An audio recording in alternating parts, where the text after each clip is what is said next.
Prabowo bentuk 6 Kodam baru. Ini provinsi yang lepas dari wilayah Kodam 2 Sriwijaya.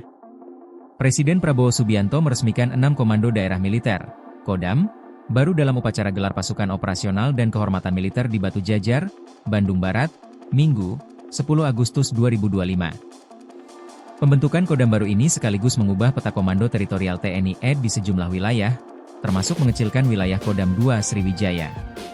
6 Kodam baru tersebut adalah 1 Riau dan Kepri Kodam 19 Tuanku Tambusai, 2 Padang Jambi Kodam 20 Tuanku Imam Bonjol, 3 Lampung dan Bengkulu, Kodam 21 Raden Inten, 4 Kalimantan Tengah Kalimantan Selatan, Kodam 22 Tambun Bungai, 5 Sulawesi Tengah Sulawesi Barat, Kodam 23 Palakawira, 6 Merauke, Kodam 24 Mandala Trikora.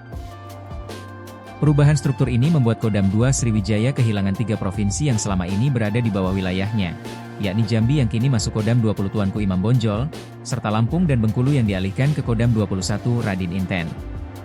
Dengan demikian, wilayah Kodam 2 Sriwijaya kini hanya mencakup Provinsi Sumatera Selatan dan Kepulauan Bangka Belitung. Panglima TNI Jenderal TNI Agus Subianto juga telah menetapkan 6 perwira tinggi TNI AD sebagai panglima di 6 Kodam yang baru dibentuk. Bagian dari 44 perwira TNI yang dirotasi. Seperti Maijen TNI Christomay Sianturi, ditunjuk sebagai Pangdam 21 Raden Inten.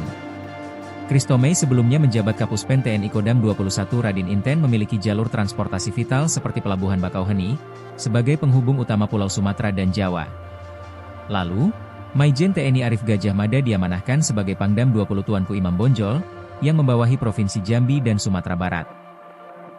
Wilayah ini memiliki bentang alam beragam, dari pegunungan hingga garis pantai.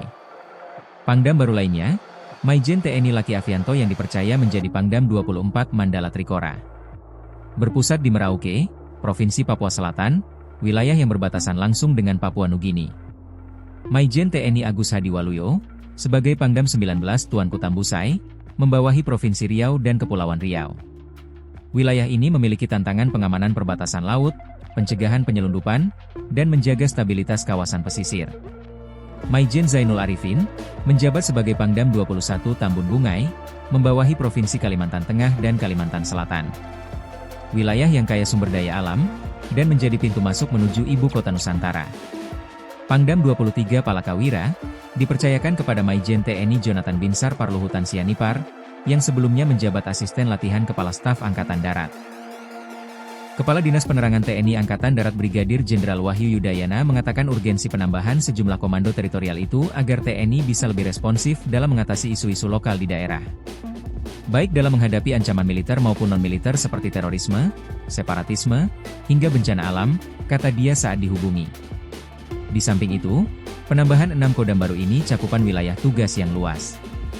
Dengan adanya Kodam baru di sejumlah daerah, ujar dia, kekuatan TNI AD bisa menjangkau lebih banyak wilayah hingga ke pelosok negeri. Sehingga peran dan kontribusinya bagi stabilitas keamanan dan kesejahteraan masyarakat semakin optimal, ucap Wahyu.